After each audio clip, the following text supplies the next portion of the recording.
we will use this opportunity to go into presentations of experts, of specialists about Europe, about European security, and we will ask them to give us perspectives for the future.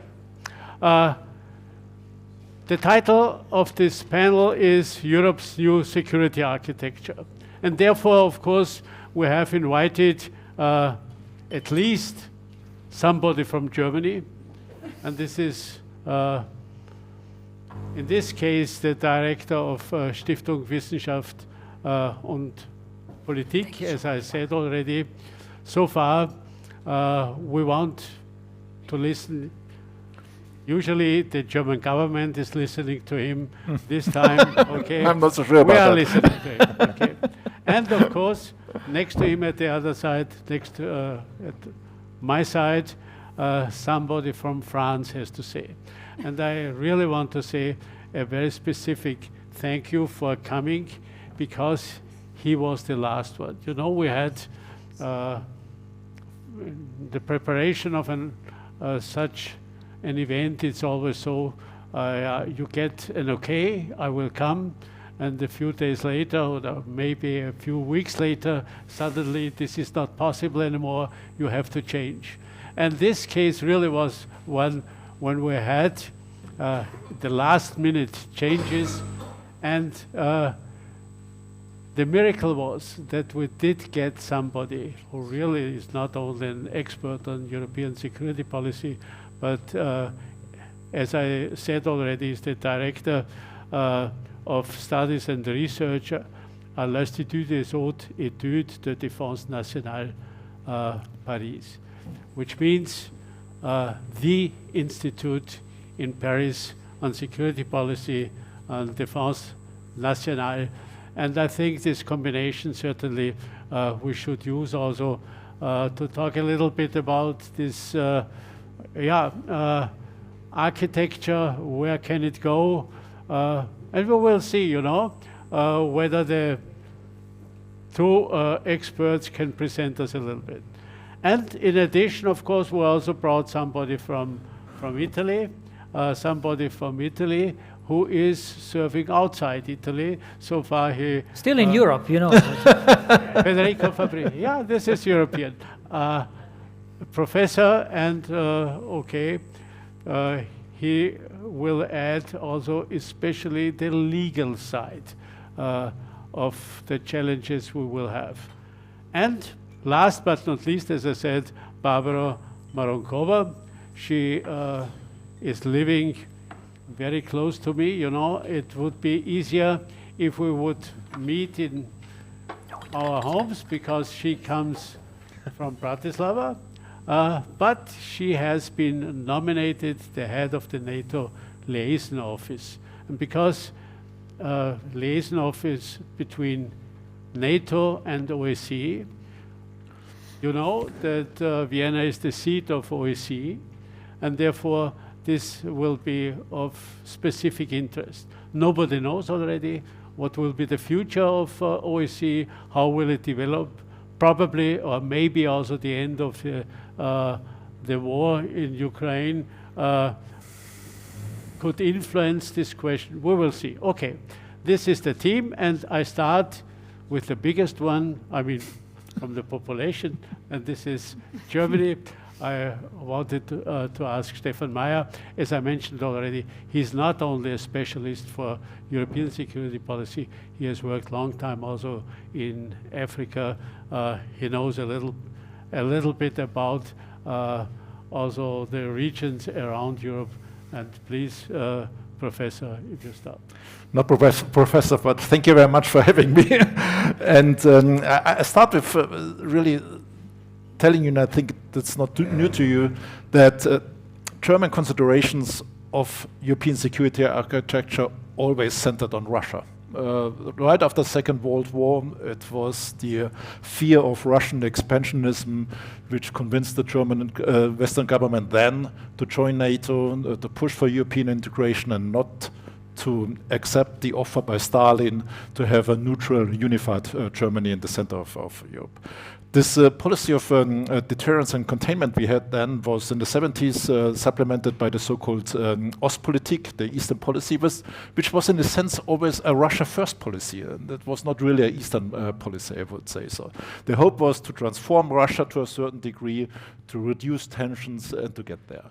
Then we had in the 90s the end of the Cold War, which were by several people seen, well, many Germans, I think most Germans, also of the end of history. We thought this is now the great convergence. We will slowly, gradually incorporate Russia in the Western world. By change through trade, we will transform the Russian society, and Russia will become more democratic, more liberal. And I still remember the word of our then Chancellor Schröder, who called Putin a pure Democrat at that time. So it took us a while to realize that the reality is different. I think the first irritant certainly was the so-called Munich speech of Putin at the Munich Security Conference in 2007, in which he hardly pushed back any offer to be part of the Western world. Then came the invasion in Georgia, 2008, some other military interventions, you referred to it, in other parts of the world. And 2014, annexation of Crimea, the partial occupation of Ukraine. This was the first wake-up call we didn't listen to, because we, of course, imposed fairly mild sanctions, but we continued to build Nord Stream 2, and we still thought that it would be possible to do deals with Putin and to convince him to be a positive player in Europe, so to speak. Second wake-up call we didn't listen to was in 2016, the election of Donald Trump in the United States. We thought it was a one-time aberration that he got elected. So your President Macron at that time, 2019, called NATO brain dead, but we didn't draw any conclusions out of that. We didn't prepare ourselves what it would mean, a European security architecture with less engagement or even withdrawal of the United States from Europe. So last wake-up call we listened to, I would claim, was then February 2022. Chancellor Scholz made then his Zeitenwende speech, which was a quite remarkable speech. We were a bit slow and reluctant to implement it, but I think we have also see what we have covered in between. President Yushchenko referred to the 5,000 helmets we offered at the beginning. We are now delivering Leopards 2 and Patriots. We agreed at that time to create a special fund for defense spending of 100 billion euro for 5 years. We now committed ourselves to 5% of GDP defense spending, which are 233 billion euro a year. So that's really quite a distance we covered. I think the challenge we have still is that we still know that we are not in a position to defend ourselves against Russian aggression. President Yushchenko referred to the 400 tanks left in Germany. It will take a while to increase their number until we will really be in a position to defend ourselves. And that means for Germany that it's essential to keep the Americans in as long as we are not in this position. And it will take at least 5, perhaps even 10 years to get into this position. And so the German ideas about European security architecture are quite status quo oriented. That means keeping NATO alive, keeping the commitment or getting the commitment of all NATO members, including the United States, to Article 5, and then make the investment to be perhaps in a different position in 5 or 10 years. From a German point of view, the strong focus is on NATO. And the European Union, from a German view, plays more or less a supplementary role by creating, as we already referred to this morning, the defense industrial base, by mobilizing funds via Rearm Europe, by the Partnership for Peace program. So it's a more or less a supplementary place. The question is what will be beyond that? And I think we have 3 challenges we think about and we have to discuss. The first is, of course, what happens if finally the United States withdraw from Europe or reduce their engagement to a minimum, so to speak. What is left then? And I think from my point of view, the best choice is still then to use the European pillar of NATO, that means the European members of NATO, to form something new.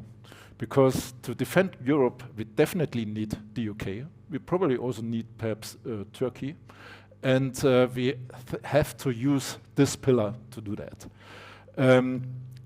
The second challenge we of course have is if the Americans withdraw, what we do with regard to Ukraine. Will we be able to maintain a level of military assistance to Ukraine which will enable Ukraine to defend itself? This will be really a major challenge, and beyond that, we of course have to be also more precise what the security guarantees might mean to Ukraine. I'm convinced, as many of my colleagues, that the ultimate only valid security guarantee to Ukraine is NATO membership, to be sure about that. I don't see there are any arrangements which really are as concrete as this one.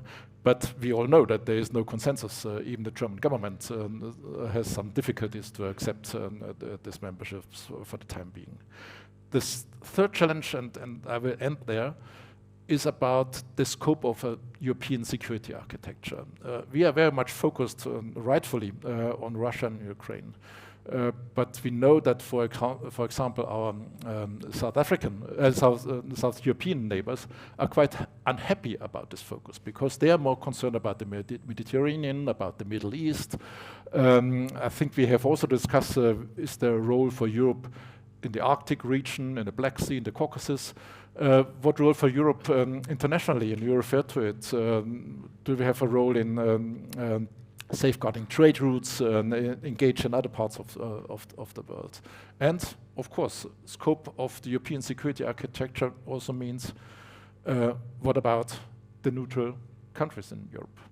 Austria, Ireland, Switzerland as well, Malta, and a few others. What role might they play in a future European security architecture? I think we can deepen this in a discussion, but thank you for the time being. Okay. Yeah.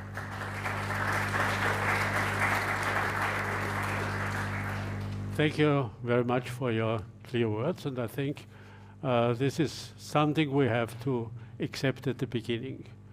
At the moment, certainly, Europe will not be able to defend itself against the Russian aggression because it only has split organization, not the necessary armament, not the necessary deterrence, namely the nuclear component, but also not enough of manpower in order really to do so. Okay, but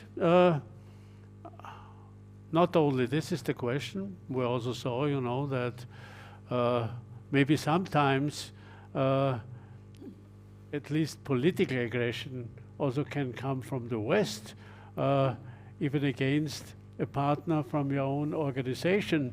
When somebody mentioned that it could be possible to overtake Greenland from a European country, you know, even with military force.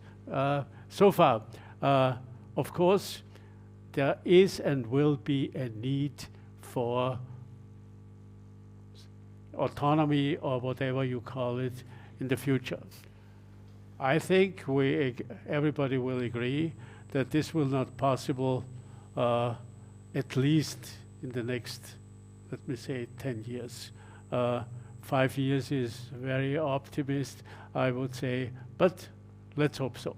And insofar, because of course, one of the big pillars of European defense always had been France, even if sometimes France had a very specific position within the European context. And insofar we are looking forward, what is the French position and how do you see the future perspective? Thanks for having me. Well, it's always difficult to be like the Frenchman in the house, because it's I have the impression that, well, it's not worse as being Russian, but sometimes, you know, you have the impression of being like the pain in the neck. So I'll try to first some kind of, let me actually dovetail on a couple of things that you just mentioned. Let me actually start with a kind of blunt assessment. The security, the current security architecture in Europe is literally like a dead horse in the water. It's gone, and it's not going to be back if just by thinking that the good old past can be basically used as the example. So we have to start and do something, if not new, at least that satisfies both the member states and the partners. And for this, let me offer actually not just the French perspective, but also something that, of course, has been said by most of the current speakers, but the reasons why we cannot go to a security architecture as per good old times is basically of three predicaments. The first thing, because it's like the gigantic elephant in the room, it's Trump, and not just Trump, it's Trump 2 as an opposition to Trump 1. And we are, like all of Europeans are guilty of not having done their homework between 2020 and 2024. And Biden administration, let's be honest, has been in many ways as worse as the first Trump administration. But we did not listen. We have been thinking that because it was a Democrat administration, they were more keen to understand what the Europeans do and think. That is not the truth, because we've been not just willing to step up. That's the first thing. So the current status of our transatlantic relations is not going to get better in any ways. It's just getting worse. We have to actually take this as a first step. The second thing is, again, the fact that European defense will change in light of what happens in Ukraine. It has been said by President Yushchenko. I couldn't agree more, but we have also to take the useful lessons, and not all lessons from the Ukraine war are useful to Europeans. Because for the moment, as you currently say, there is no NATO pillar and no NATO membership for Ukraine. It's a pity, and that's why these guarantee security have to be explored. And third, a thing also that matters to European, that's the current state of our common values. A new security architecture can only be sustainable if we agree on what are our current values. And the problem is, even in this sense, we saw the wave of disinformation, we see the rise of extremist movements, we see how our democracies are also crippled by various external movements, so it's kind of difficult.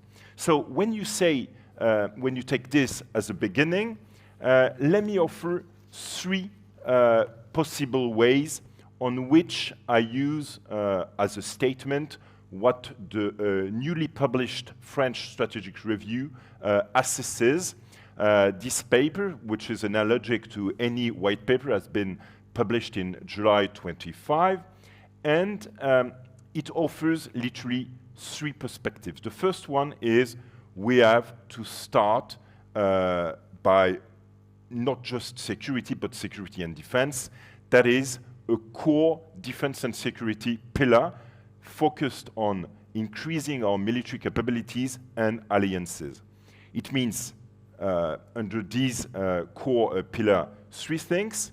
For France, we maintain, but we might also enlarge our nuclear deterrent, and I'll be more than happy to discuss this by having, we actually acknowledge that how nuclear force can make an essential contribution to the security of European partners and Atlantic Alliance.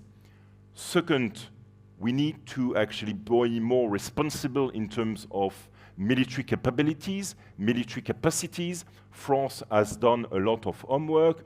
France has a lot of military experience. We've been developing combat-proven materials for the past 30 years.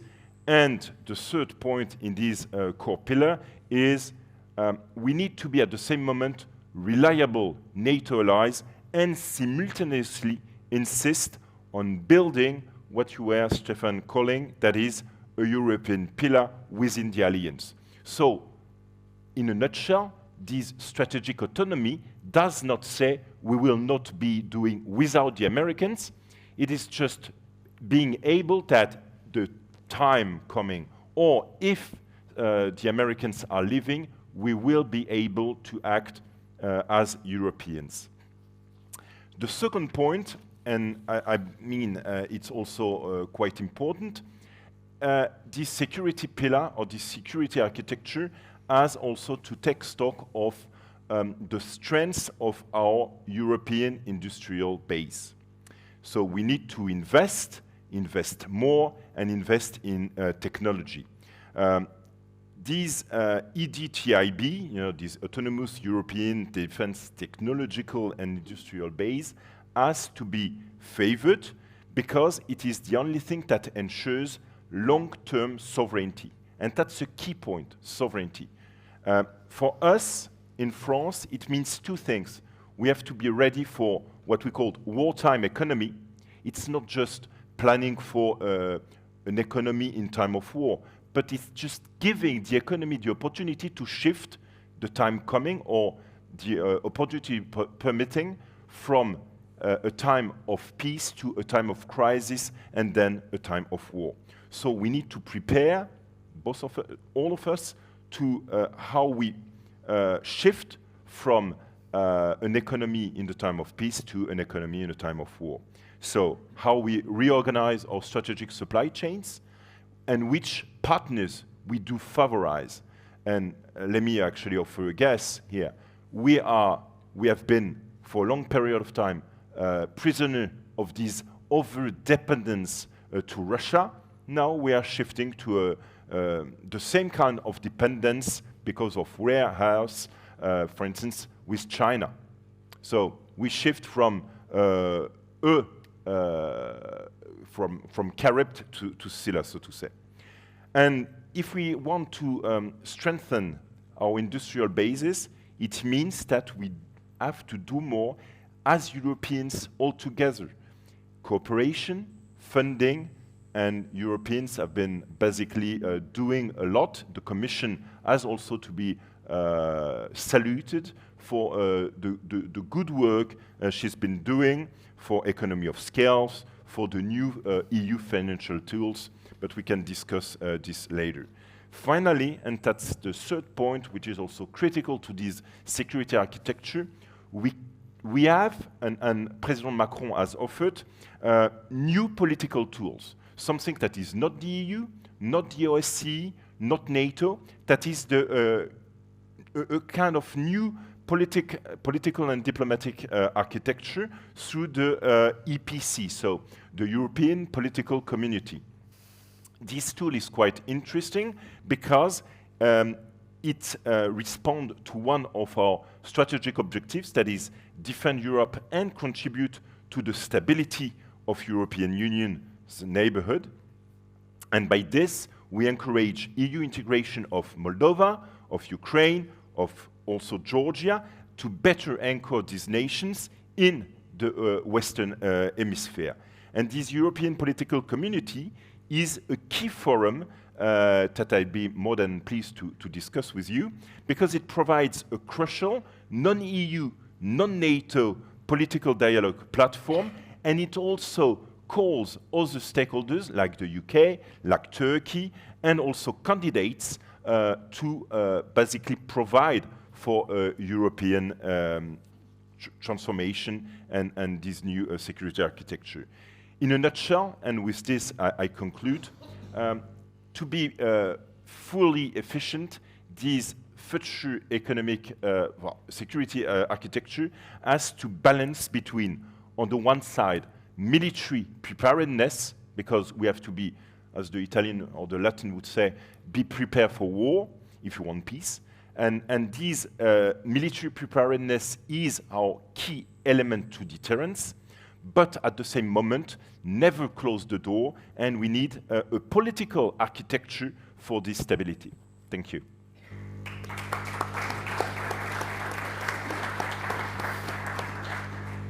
Thank you very much for your concise presentation of a complex system, but also your clear view on the perspectives, what has to be done, where do we stand. Thank you very much. And I think I just go on and would like to listen to an Italian position maybe, or a common European position, because it's an Italian position from Ireland, Southern and Western Europe. Please.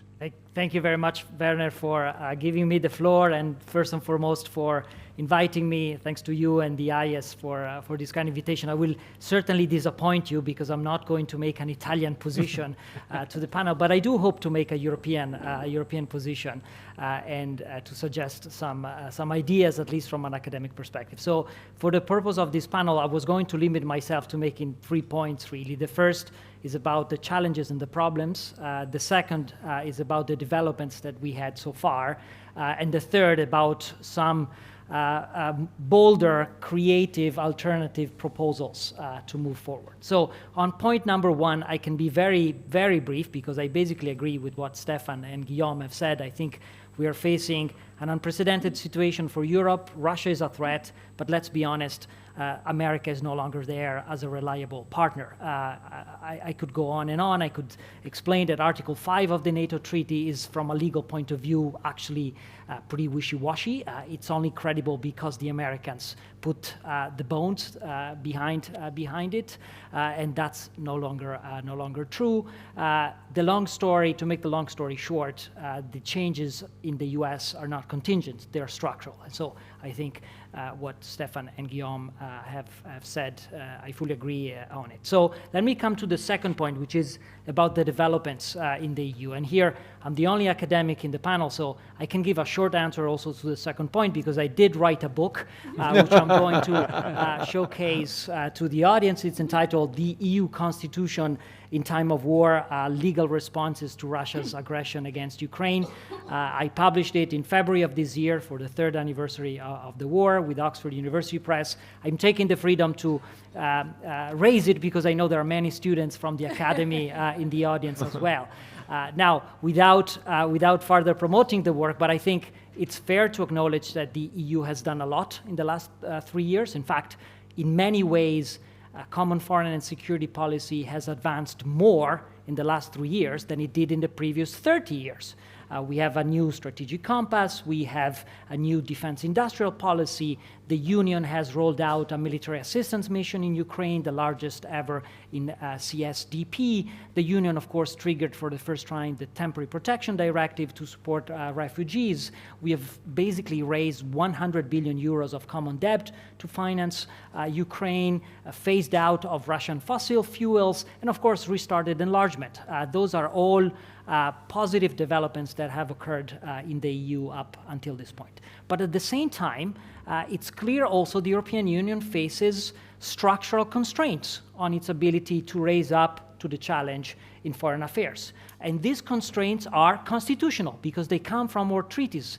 They come from the design structure of our union. And they are well known. We kind of addressed them already before. One of it has to do with our decision-making process. By design, foreign affairs, like fiscal policy, relies on unanimity. And you can talk about it a lot, but in fact, the passerelle clause cannot be used for defense matters, and the structural incentives to get rid of unanimities don't exist. So we are paralyzed by that. On top of this, we know it, the EU has very limited fiscal capacity. Of course, during COVID, we built up a major recovery fund to support the recovery after the pandemic. But every time we want to raise up the resources to help partners like Ukraine, we require unanimity, and we need to maintain a balanced budget because the treaty compels that. And of course, that creates veto point that can be exploited for different purposes, as Viktor Orban has been very good at doing over the last few years.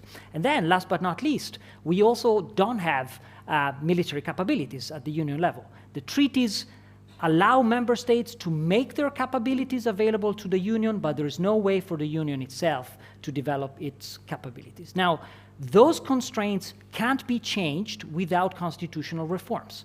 That's the bottom line. And I'm sorry I bring this up because it's not a good news. If you want to reform these types of norms that govern the functioning of the European Union, you would need all 27 member states on board. And so with that, I come to the third part of my presentation, where, Werner, you even called me to say something positive and put forward some ideas for moving ahead. And indeed, that's the reason, I guess, why you invited me. Over the last few months, I've been working on a new project which actually suggests that to move forward, we really need to look backward, because we tend to forget that actually the very first years of the European integration project were dealt with the issue of war and peace. We normally tend to tell the stories of European integration starting with the treaties of Rome. And yes, I might be proud as an Italian that established the European Economic Community. But the truth is, European integration really began with the treaties of Paris on the European Coal and Steel Community, defense production, and another treaty signed in Paris in 1952, which created the European Defense Community.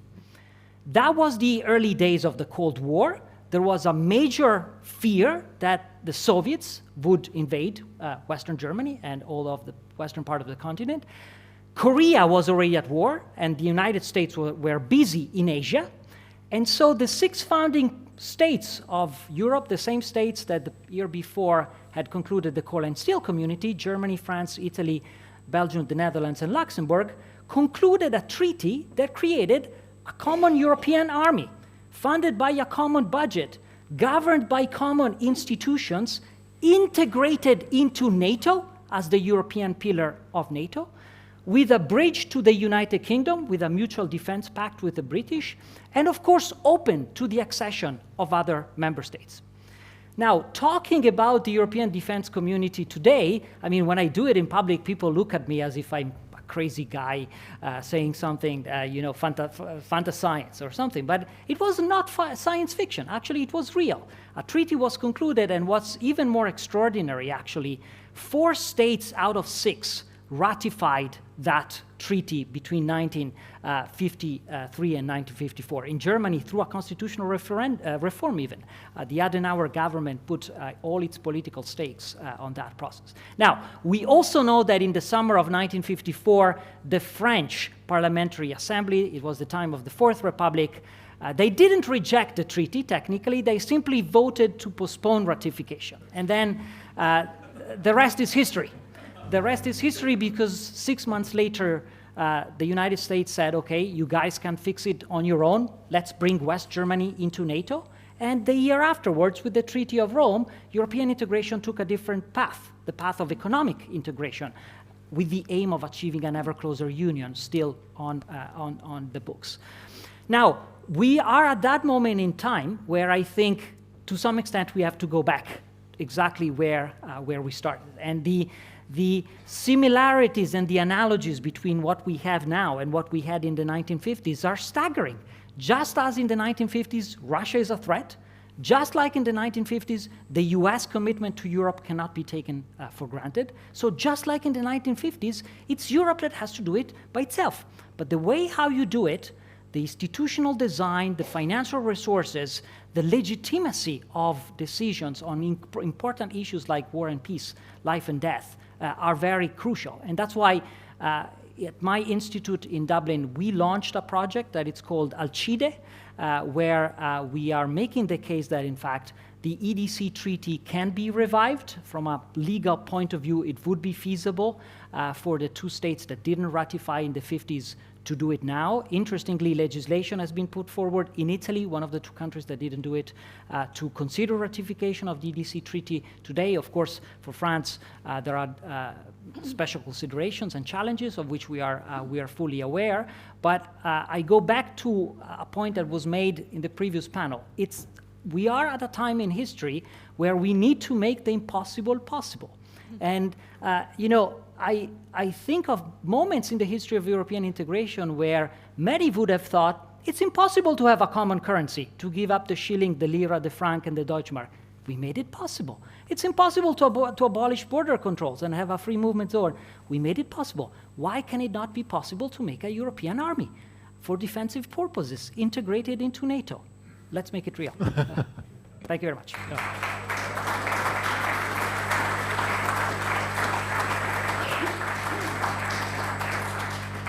Thank you very much, not only for your presentation, but also for the inner engagement that was visible for everybody. And as a matter of fact, we have to be aware that European Union or Europe is the only potential player on the globe that does not have any structure for a common foreign security or defense policy, or only just a little bit. Just to the contrary, what everybody else has. If you look to the Americans, the American president only has limited competencies, but he has full competencies in security policy, in defense policy, where he even is stronger than the whole Congress. Okay, the same or similar situation in China. Xi Jinping is at the same time also the same way as his predecessors, also the boss of the military commission.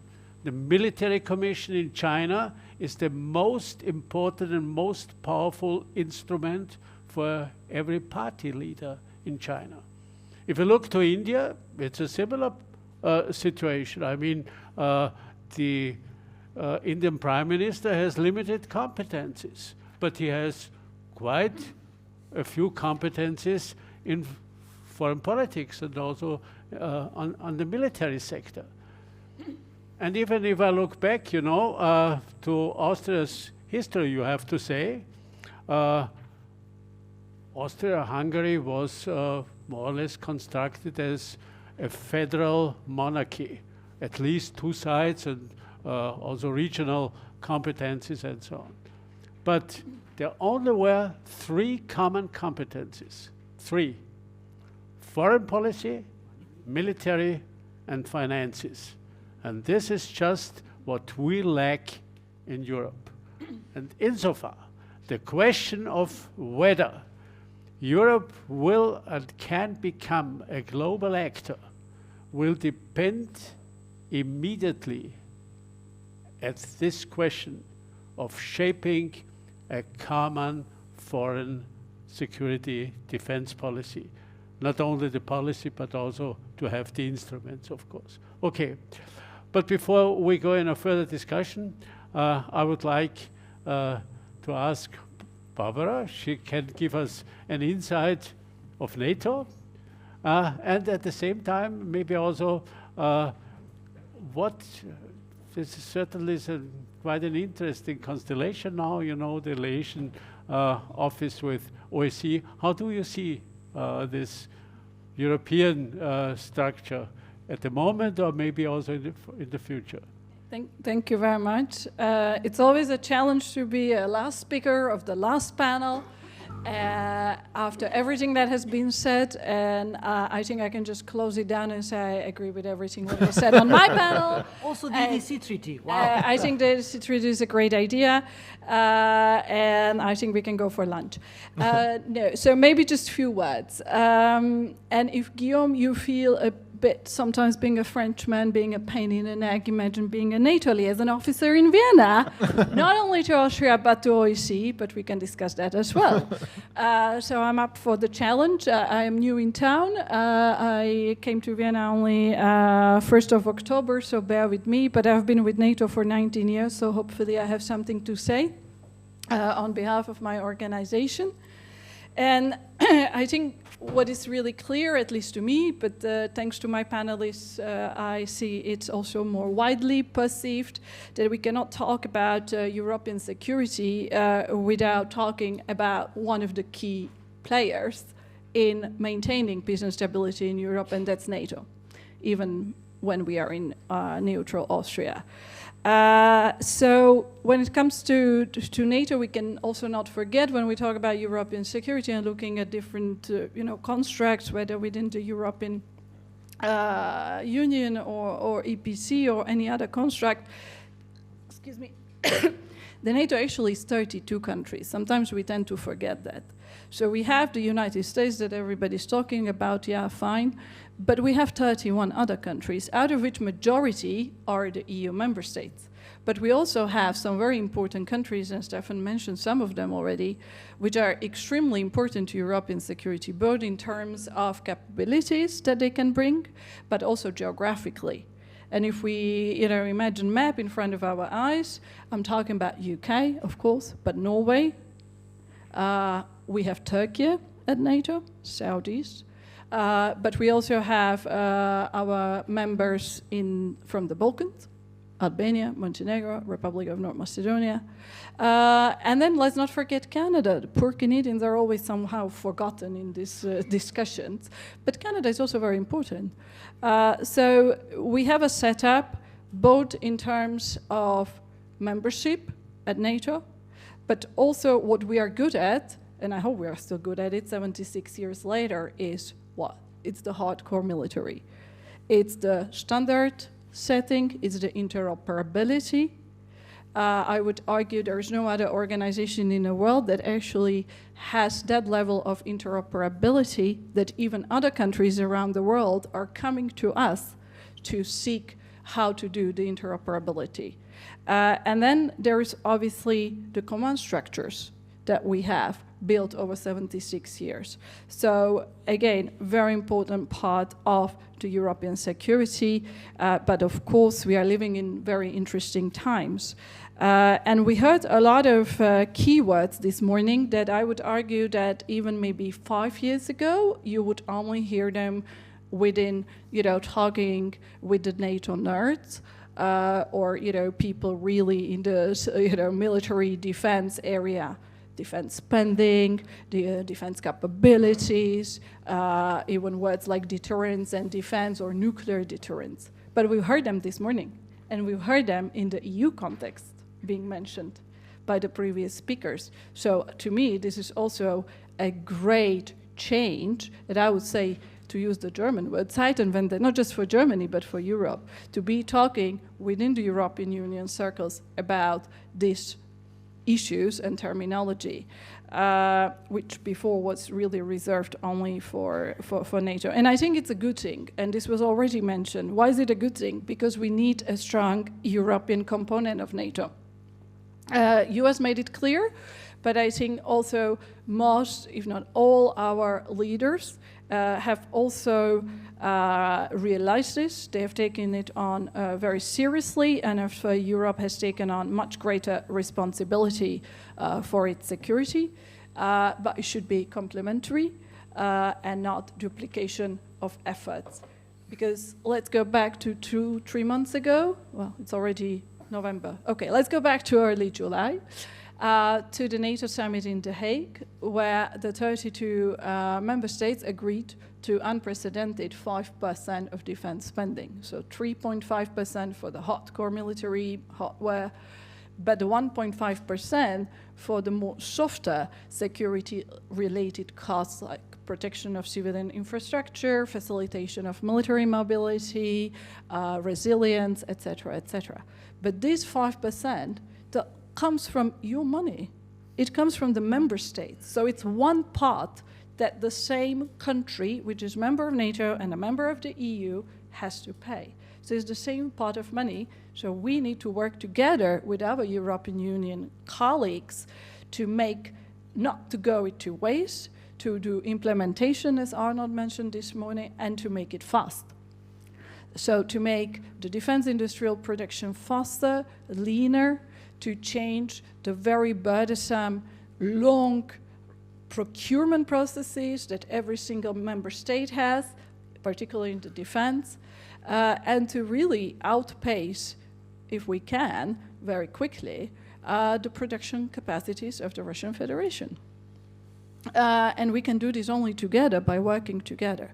So while the NATO might have all the processes and defense plans and command structures and all that belongs to military planning, the EU has the amazing capacity to mobilize the internal market, the companies, the industrial production. It has legislative power, it has other powers, it has the financial powers. So we have to work together, and we do work very closely with the European Union. Both on the political level, it became a completely most normal practice that no one even raises an eyebrow, that at every single summit of NATO, every single ministerial meeting we have the representatives of the European Union, whether it's the Council President, whether it's the President of the Commission and the High Representative. And vice versa, our Secretary Generals attend all the EU high-level meetings, go to the hearings to the Parliament, and also going then one level lower. For example, we have regular briefings to the North Atlantic Council by the EU Commissioner for Defense and Space. The last time he visited us was this week on Monday, where the Commissioner Kubilius came to present the EU Defense Readiness Roadmap 2030 in front of the member states of NATO, and there was obviously a lot of discussion, sharing of information, views, etc., etc. But we also work closely with our EU colleagues also on the tactical level. We have a lot of common area projects that we consult, whether it's military mobility, critical infrastructure, resilience, cyberspace, and of course coordination in support of Ukraine, which remains the key issue just as for us, so it is for the EU. So I think when we talk about NATO collaborating with the other international organizations and partners, obviously the EU is on the top of the list. Sorry. Okay. But thank you. Very last point, maybe also not to forget other international organizations, and that's why I'm here in Vienna, is we have others as well. And NATO has since 2010 the strategic concept, which is our key document, not to be confused with strategic compass. I know it's very confusing. We, I think, chose the names deliberately, though, that we confuse everyone. And we even did write them in the same time. But there's also a lot of complementarity actually between these two strategic documents between EU and NATO, because the drafting teams that I had the pleasure to serve from NATO's perspective, we really had a lot of consultations with our colleagues at the EU. But one of the key pillars of NATO's, let's say, core task is cooperative security since 2010. And one of those pillars within the cooperative security is to work and collaborate with other international organizations. So we have a small NATO liaisons both in New York and in Geneva for the United Nations colleagues, and we have one here in Vienna for the OSCE primarily, but also for other international organizations here in this city. When it comes to the OSCE, obviously we have worked very closely with the OSCE pretty much for the last 30 years. And one of the main reasons why we started collaborating with the OSCE, first and foremost, was on arms control and risk reduction. That was the main idea behind why we felt we need to talk. and it remains one of the key pillars of our engagement with the OSCE today.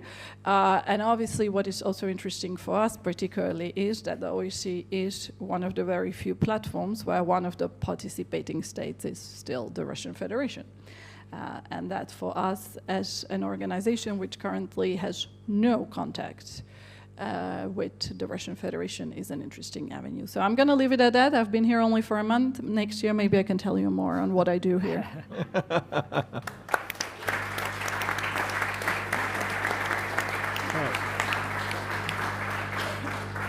Thank you very much. I'm looking at my watch and I have to realize that time is running out. For Europe.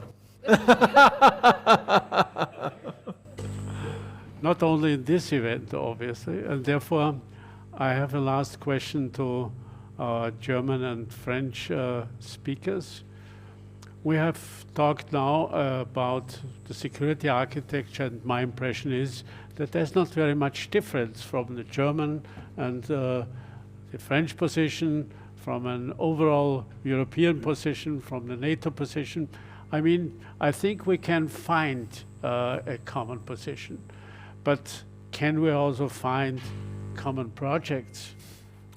Do you think that Germany and France will be able to produce a common fighter for the future, or a new tank or drone system? If you try to give us an answer, please, this would be interesting. Without actually going into depths about the issues, let's put it this way, and it's kind of an understatement between France and Germany on building what we call the MGCS, so the main ground combat system, which is or should be the successor of both the Leclerc main battle tank and Leopard, and at the same moment the FCAS, so the Future Combat Air System.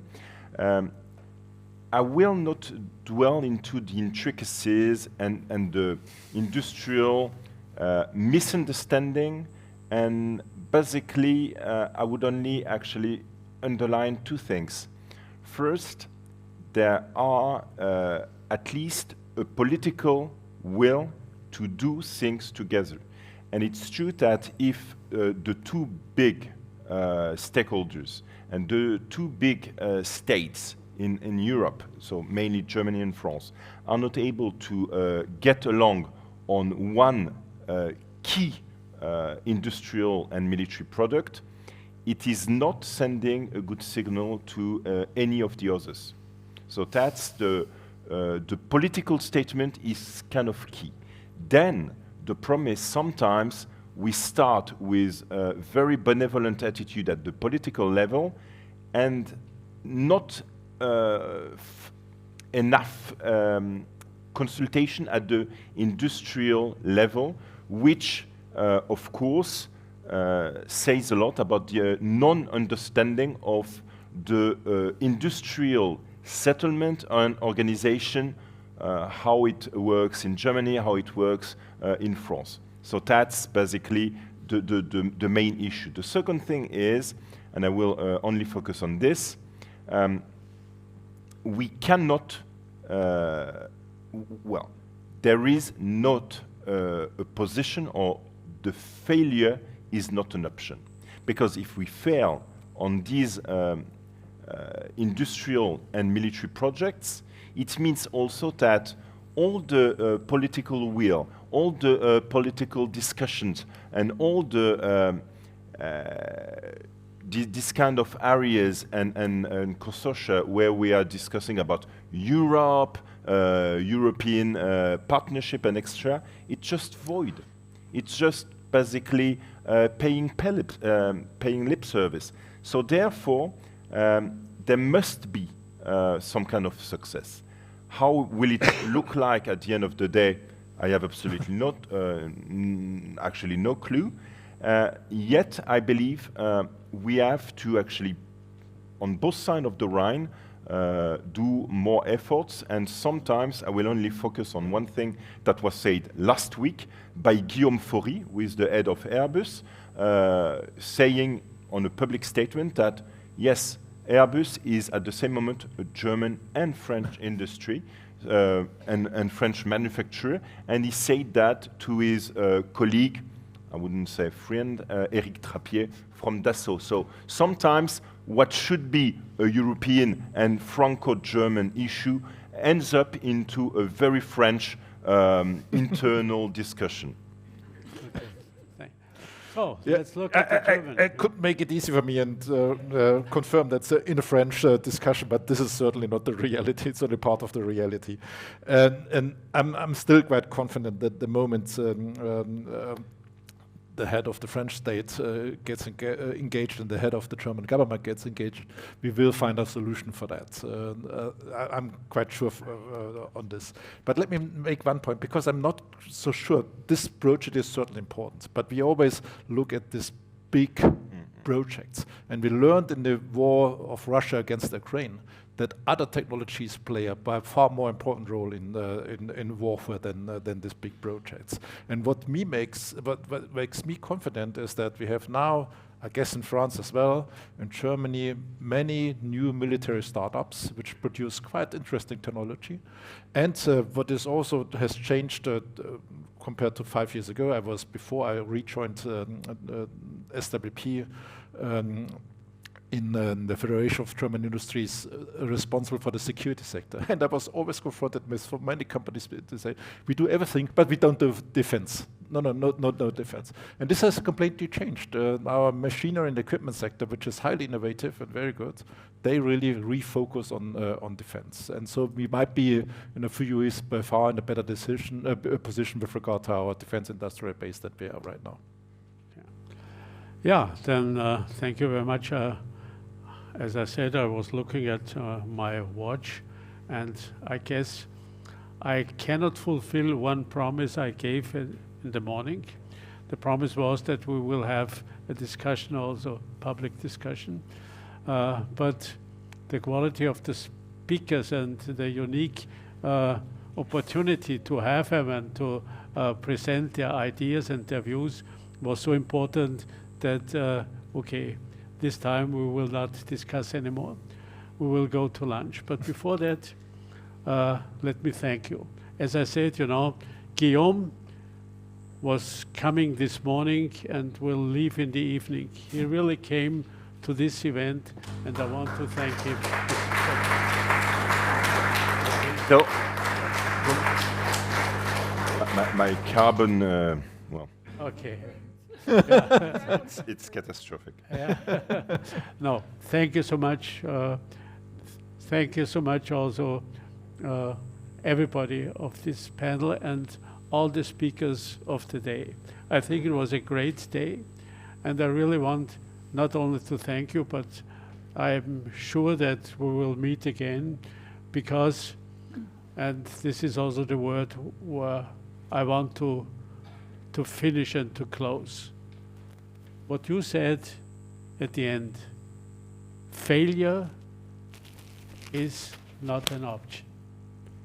And we have to be aware that we must not fail. This is the real truth. If I look, you know, at the positive, I think diversity is so strong in Europe that we will have many challenges to overcome it. But the negative perspective that we cannot, that we must not fail, that we have to do everything, probably will be the realistic option we do have in the future. And in this we also can say, you know, it's not really positive that we need a war for further development. But it is the truth. And not only for countries of the European Union, as you could see. I mean, UK does play an important role also in European defense, no question. And in the strategic sense, of course, it's also Norway, and it will be others. Very important. And insofar, let's take this opportunity in order to reorganize ourselves, also to bring ourselves a new motivation and work very, very hard. This will be a need. Work very hard, not to forget the principles we had in the morning. Economy probably is the most important factor for European power and influence, not only for European citizens, but overall for Europe's position. It is the basis for military strength, and this means for our security, and therefore we also should concentrate especially in this perspective. Thank you so much. It was great to have you here. It was a great day. Thank you.